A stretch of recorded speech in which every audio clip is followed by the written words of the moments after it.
തിരുവനന്തപുരം മുതലപ്പുഴയിലെ മണൽ നീക്കം ആരംഭിച്ചു. ഇന്നലെ അർദ്ധരാത്രിയോടെ ഡ്രഡ്ജറുകൾ അസംബിൾ ചെയ്താണ് മണൽ നീക്കം ആരംഭിച്ചത്.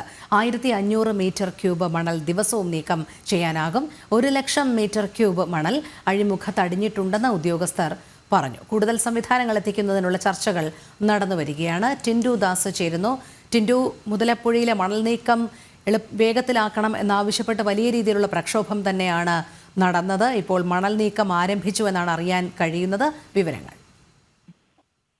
രോഹിണി, ഇന്നലെ അർദ്ധരാത്രിയോട് കൂടിയാണ് മുതലപ്പുഴയിലെ മണൽ നീക്കം ആരംഭിച്ചത്. ഈ ഡ്രഡ്ജറിന്റെ ഭാഗങ്ങൾ കൂട്ടിയോജിപ്പിച്ചാണ് ഈ മണൽ നീക്കം ആരംഭിച്ചിട്ടുള്ളത്. 1500 മീറ്റർ ക്യൂബ് മണൽ ദിവസവും ഇത്തരത്തിൽ നീക്കം ചെയ്യാമെന്നാണ് ഉദ്യോഗസ്ഥർ പറയുന്നത്. അതോടൊപ്പം തന്നെ ഈ അഴിമുഖത്ത് ഏതാണ്ട് 1,00,000 മീറ്റർ ക്യൂബ് മണൽ അടിഞ്ഞുകൂടിയിട്ടുണ്ട്. കഴിഞ്ഞ ദിവസം മുതലപ്പുഴ ഹാർബർ അസിസ്റ്റന്റ് എഞ്ചിനീയറുടെ ഓഫീസിൽ മത്സ്യത്തൊഴിലാളികൾ ഉപരോധിച്ചിരുന്നു.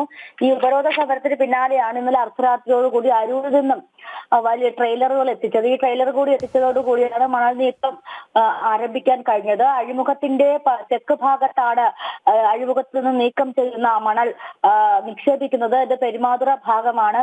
കരാർ കമ്പനിയും സർക്കാരും തമ്മിലുള്ള എഗ്രിമെന്റ് പ്രകാരം വടക്ക് ഭാഗത്ത് മണൽ നീക്കം ചെയ്യണമെന്നാണ് അറിയിച്ചത്. പക്ഷെ വടക്ക് ഭാഗത്ത് മണൽ നീക്കം ചെയ്യുകയാണെങ്കിൽ മത്സ്യത്തൊഴിലാളികൾക്ക് താഴമ്പള്ളിയിൽ നിന്നുള്ള മത്സ്യത്തൊഴിലാളികൾക്ക് കടലിലേക്ക് പോകാൻ സാധിക്കില്ല. ഈ ഒരു സാഹചര്യവും കൂടി മുന്നിൽ കണ്ടാണ് പെരുമാതുറ ഭാഗത്തേക്ക് ഈ മണൽ നിക്ഷേപിക്കുന്നത്. പക്ഷെ ഈ നിക്ഷേപിക്കുന്ന മണൽ അടിയന്തരമായിട്ട് തന്നെ അവിടെ നിന്ന് നീക്കം ചെയ്തില്ല എങ്കിൽ അടുത്ത മൺസൂൺ ആകുമ്പോൾ ഈ മണൽ തിരികെ അഴിമുഖത്തേക്ക് ഇറങ്ങി വരാനുള്ള സാധ്യതയുമുണ്ട്. എന്തായാലും മൺസൂൺ കാലത്തിന് മുന്നേ അഴിമുഖം പഴയ പടിയിലേക്ക് ആക്കാനാണ് സർക്കാർ ശ്രമിക്കുന്നത്. ഇത് എത്ര ദിവസം കൊണ്ട് മണൽ നീക്കം ചെയ്ത് തീരുമെന്നുള്ള കാര്യത്തിൽ ആശങ്കയുണ്ട്. കൂടുതൽ സജ്ജീകരണങ്ങൾ എത്തിച്ച ഈ മണൽ നീക്കം തുടരാനാണ് സർക്കാർ തീരുമാനിച്ചിട്ടുള്ളത്. എന്തായാലും ചർച്ചകൾ പുരോഗമിക്കുകയാണ് രോഹിണി.